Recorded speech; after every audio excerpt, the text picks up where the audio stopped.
ನನ್ನ ಹೆಸರು ಕಾಗೆ. ಅದು ನನಗೆ ಮನುಷ್ಯರು ಇಟ್ಟ ಹೆಸರು. ಅಸ್ಥಿಪಂಜರ ಇದು ಮನುಷ್ಯರಿಗೆ ನಾನು ಇಟ್ಟ ಹೆಸರು. ಯಾತಕ್ಕೆ ಅಂತ ಈ ಕತೆ ಕೊನೆಯದಲ್ಲಿ ನಿಮಗೇ ಅರ್ಥವಾಗತ್ತೆ. ನನಗೆ 4 ಮಕ್ಕಳು. ಅದರಲ್ಲಿ 2 ಪಕ್ಕದ ಮರದಲ್ಲಿರೋ ಕೋಗಿಲೆದು. ಕೋಗಿಲೆಗೆ ಮೊಟ್ಟೆ ಇಡೋದಕ್ಕೆ ಮಾತ್ರ ಗೊತ್ತು, ಅದನ್ನು ಮರಿಗಳಾಗಿ ಮಾಡೋಕೆ ಗೊತ್ತಿಲ್ಲ. ಆದರೆ ನಮಗೆ ಮೊಟ್ಟೆ ಇಡೋಕೆ, ಆ ಮೊಟ್ಟೆಗೆ ಕಾವು ಕೊಡೋದಕ್ಕೆ, ಅದರಿಂದ ಮರಿಗಳನ್ನು ಮಾಡೋದಕ್ಕೆ ಗೊತ್ತು. ಅಷ್ಟೇ ಅಲ್ಲದೆ ಬೇರೆ ತಾಯಿ ಮಕ್ಕಳನ್ನು ನಮ್ಮ ಮಕ್ಕಳಂತೆ ಕಾಪಾಡೋದಕ್ಕೂ ಗೊತ್ತು. ಅದು ಒಂದು ಭಾನುವಾರ, ಜೋರಾಗಿ ಮಳೆ ಬೇರೆ. ಬಂಗಾಳ ಕೊಲ್ಲಿಯಲ್ಲಿ ವಾಯು ಕುಸಿತವಂತೆ. ಯಾರೋ ಮರ ಕೆಳಗೆ ಮಾತಾಡೋದನ್ನು ಕೇಳಿಸಿಕೊಂಡೆ. ಮಕ್ಕಳೇನೋ ಹಸಿವು ಅಂತ ಅಳ್ತಾ ಇವೆ.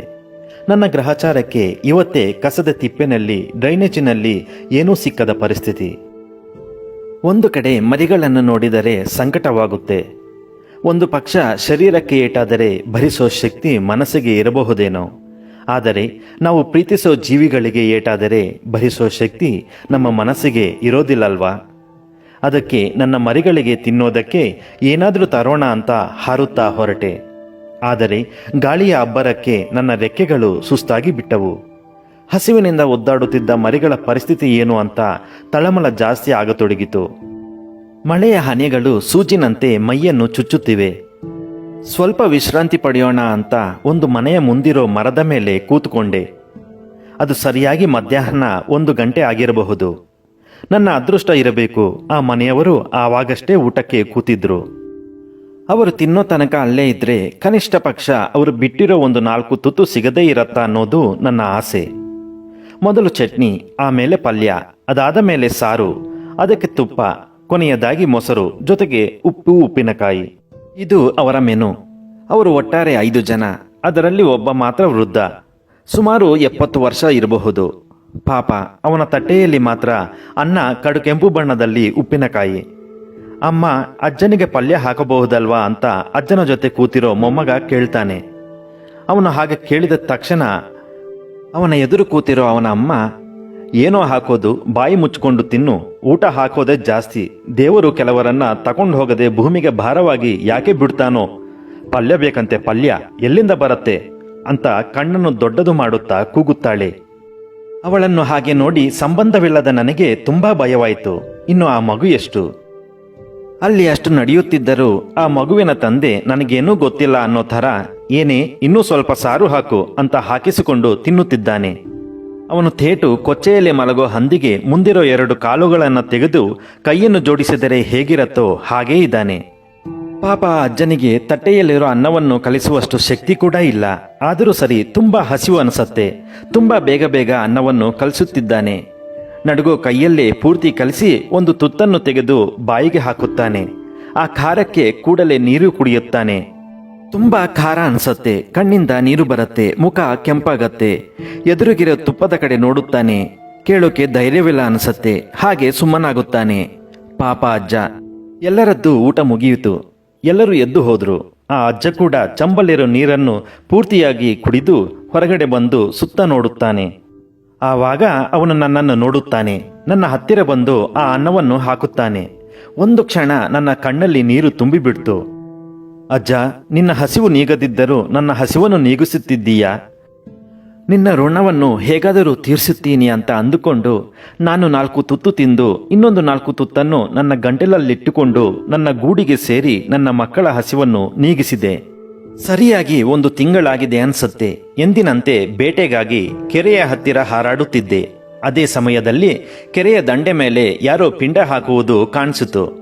ಅಬ್ಬಾ, ಇವತ್ತು ತಿನ್ನೋದಕ್ಕೆ ಬೇಕಾದಷ್ಟು ಸಿಗತ್ತೆ ಅಂತ ಅಲ್ಲಿಗೆ ಹೋದೆ. ಅಲ್ಲಿರೋ ಫೋಟೋ ನೋಡಿ ಆಶ್ಚರ್ಯವಾಯಿತು. ಅದು ನನಗೆ ಹಸಿವಾದಾಗ ನನಗೆ ನನ್ನ ಮಕ್ಕಳಿಗೆ ಊಟ ಕೊಟ್ಟಿರೋ ಮಹನೀಯಂದು. ಒಂದು ಕ್ಷಣ ಮನಸ್ಸು ಭಾರವಾಯಿತು. ಶರೀರ ಒಂಥರ ನಿಶ್ಶಕ್ತವಾಯಿತು. ರಾಯರೇ, ಪಿಂಡ ಹಾಕಿ ಕಾಗೆಗಳನ್ನ ಕರೆಯಿರಿ, ನಿಮ್ಮಪ್ಪ ಕಾಗೆ ರೂಪದಲ್ಲಿ ಬಂದು ಅದನ್ನು ತಿನ್ನುತ್ತಾರೆ ಅಂತ ಪೂಜಾರಿ ಹೇಳಿದರು. ಒಂದು ದೊಡ್ಡ ಪಾತ್ರೆಯನ್ನು ಆ ಪಿಂಡ ಹಾಕಿದ ವ್ಯಕ್ತಿ ತಂದ. ಅದನ್ನು ನೋಡಿ ನನಗೆ ಮೂರ್ಛೆ ಬಂದಂತಾಯಿತು. ಕಪ್ಪುಗಿರು ನನ್ನ ಮುಖ ಬೆಳ್ಚಾಯಿತು. ಯಾಕಂದ್ರೆ ಆ ಪಾತ್ರದಲ್ಲಿ ಪಂಚಭಕ್ಷ ಪರಮಾನ್ನಗಳಿವೆ. ಎಲ್ಲಾ ಮನುಷ್ಯರೇ, ನೀವೇನು ಮನುಷ್ಯರಯ್ಯ? ಬದುಕಿದ್ದಾಗ ಹೊಟ್ಟೆ ತುಂಬ ಊಟ ಕೊಡದೆ ಸತ್ತ ಮೇಲೆ ಪಂಚಭಕ್ಷ ಪರಮಾನ್ನಗಳನ್ನು ನೀಡುತ್ತಿದ್ದೀರಾ? ಸಾಯಬೇಕಂತ ಹರಕೆ ಹೊತ್ತು ಸತ್ತ ಮೇಲೆ ಕಾಗೆ ರೂಪದಲ್ಲಿ ಬರಬೇಕಂತ ಪೂಜೆಗಳು ಮಾಡ್ತೀರಾ? ಬದುಕಿದ್ದಾಗ ರಣಹದ್ದಿನ ಹಾಗೆ ಜೀವ ಹಿಂಡಿ ಸತ್ತ ಮೇಲೆ ಪಿಂಡ ತಿನ್ನೋದಕ್ಕೆ ಕಾಗೆಗಳನ್ನ ಕರೆಯುತ್ತಿದ್ದೀರಾ? ಜೀವಂತವಿದ್ದಾಗ ಉಡೋದಕ್ಕೆ ಒಂದು ಕಾಟನ್ ಪಂಚೆಯನ್ನು ಕೊಡದೆ ಸತ್ತ ಮೇಲೆ ಉಡೋದಕ್ಕೆ ರೇಷ್ಮೆ ಪಂಚೆಗಳನ್ನ ನೀಡುತ್ತಿದ್ದೀರಾ? ನೀವೇನು ಮನುಷ್ಯರಯ್ಯ! ಪಾಪ ಈ ಅಜ್ಜನನ್ನ ಬದುಕಿದ್ದಾಗ ಹೀಯಾಳಿಸಿ ಈಗ ಏನು ಗೊತ್ತಿಲ್ಲದ ಅಮಾಯಕನ ಹಾಗೆ ಫೋಟೋಗೆ ನಮಸ್ಕರಿಸುತ್ತಿದ್ದಾನೆ. ನಿಜಕ್ಕೂ ಇವನನ್ನ ನನ್ನ ಮೂಗಿನಿಂದ ಚುಚ್ಚಿ ಚುಚ್ಚಿ ಸಾಯಿಸಬೇಕು. ಲೋ ಬಡವ, ನಿನ್ನ ಮನೆಯ ಮರದ ಮೇಲೆ ಕಾಗೆ ಕೂತಾಗ ಹೀಯಾಳಿಸಿಕೊಂಡು ಇವಾಗ ಅದೇ ಕಾಗೆಯಲ್ಲಿ ನಿನ್ನ ಅಪ್ಪನನ್ನು ನೋಡುತ್ತಿದ್ದೀಯಾ? ಸ್ವಲ್ಪನೂ ನಾಚಿಕೆಯಾಗುತ್ತಿಲ್ಲವೇ?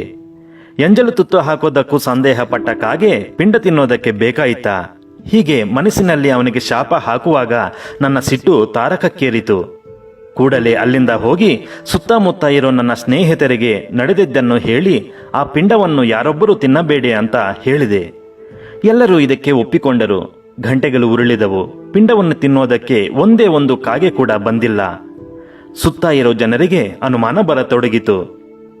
ಬದುಕಿದ್ದಾಗ ಅವರನ್ನು ಚೆನ್ನಾಗಿ ನೋಡಿಕೊಂಡಿಲ್ಲವೇನೋ, ಅದಕ್ಕೆ ಇವಾಗ ತಿನ್ನೋದಕ್ಕೆ ಬರ್ತಾ ಇಲ್ಲ ಅಂತ ಒಬ್ಬ. ಇದ್ದಷ್ಟು ದಿವಸ ಅವರನ್ನು ನೋಯಿಸಿರ್ತಾರೆ, ಅದಕ್ಕೆ ಬರ್ತಾ ಇಲ್ಲ ಅಂತ ಇನ್ನೊಬ್ಬ. ನಾನು ದಿನ ನೋಡುತ್ತಿದ್ದೆ, ಊಟ ಕೂಡ ಸರಿಯಾಗಿ ಕೊಡುತ್ತಿರಲಿಲ್ಲ, ಅದಕ್ಕೆ ಬರುತ್ತಿಲ್ಲ ಅಂತ ಇನ್ನೊಬ್ಬರು ಹೇಳ ಶುರು ಮಾಡಿದರು. ಇದನ್ನು ಕೇಳಿ ಫೋಟೋ ಮುಂದೆ ಕೂತಿರೋ ಆ ಅಜ್ಜನ ಮಗನಿಗೆ ತಲೆ ತೆಗೆದಂತಾಯಿತು. ಹಾಗೆ ಸುಮ್ಮನಾಗಿ ಬಿಟ್ಟ. ಕನಿಷ್ಠ ತನ್ನ ನೋವನ್ನು ಹೇಳಿಕೊಳ್ಳೋ ಪರಿಸ್ಥಿತಿಯೂ ಇಲ್ಲ. ಮರ್ಯಾದೆ ಹೋದ ಹಾಗೆ, ಇನ್ನೇನನ್ನೋ ಕಳ್ಕೊಂಡ ಹಾಗೆ, ಬದುಕಿದ್ದರೂ ಸತ್ತ ಹಾಗೆ ಅನ್ನಿಸ್ತಿದೆ ಅವನಿಗೆ. ನನ್ನ ಮಕ್ಕಳ ಹಸಿವು ನೀಗಿಸಿದ ಆ ಅಜ್ಜನ ಋಣವನ್ನು ಹೀಗೆ ತೀರಿಸಿಕೊಂಡೆ ನಾನು. ಇವತ್ತು ಒಂದು ಒಳ್ಳೆಯ ಕೆಲಸ ಮಾಡಿದ ತೃಪ್ತಿನೊಂದಿಗೆ ಗಾಳಿಯಲ್ಲಿ ಹಾರಿ ಹೋದೆ. ಓ ಮನುಷ್ಯ, ಕೇಳುತ್ತಿದ್ದೀಯಾ? ನಿನಗೆ ಹೇಳೋದು. ಸೆಂಟು ಹಚ್ಚಿದರೆ ಸುವಾಸನೆ ಬರುತ್ತೆ ಅಂತ, ದುಡ್ಡು ಎಲ್ಲದನ್ನು ಕೊಡತ್ತೆ ಅಂತ, ಅದು ಪ್ರೀತಿಸೋ ವ್ಯಕ್ತಿಗಳನ್ನು ಕೂಡ ಕೊಡತ್ತೆ ಅಂತ ಅಂದುಕೊಳ್ಳುವುದು ಮೂರ್ಖತನ. ಎಷ್ಟೇ ಆದರೂ ಪ್ರೀತಿ ಕೊಡುವುದಕ್ಕೆ ನಮ್ಮಲ್ಲಿ ಇಲ್ಲವಾದಾಗ ಪ್ರೀತಿಯನ್ನು ತಗೊಳ್ಳೋದಕ್ಕೆ ನಿಂಗೆಲ್ಲಿದೆ ಹಕ್ಕು? ಒಬ್ಬ ವ್ಯಕ್ತಿಯ ಶ್ರೇಷ್ಠತೆಯನ್ನು ಅವನು ಮಾಡಿದ ಕೆಲಸಗಳಿಂದನೋ ಅವನ ಒಳ್ಳೆತನದಿಂದನೋ ಅಲ್ಲದೆ ಅವನ ದುಡ್ಡಿನಿಂದ ಗುರುತಿಸೋ ಸಮಾಜದಲ್ಲಿ ಬದುಕುತ್ತಿದ್ದೀಯಾ? ಆದಷ್ಟು ಬೇಗ ಅದರಿಂದ ಹೊರನಡಿ. ಕೊನೆಯದಾಗಿ ಒಂದು ಮಾತು, ಕೆಲವೊಂದು ಕಾಗೆಗಳ ಬಣ್ಣ ಕಪ್ಪಾಗಿರಬಹುದು, ಆದರೆ ಮನಸ್ಸು ಮಾತ್ರ ಬಿಳಿ. ಈ ಮಾತು ಕಾಗೆಗಳಿಗಿಂತಲೂ ಮನುಷ್ಯನಿಗೆ ತುಂಬಾ ಚೆನ್ನಾಗಿ ವರ್ತಿಸುತ್ತೆ.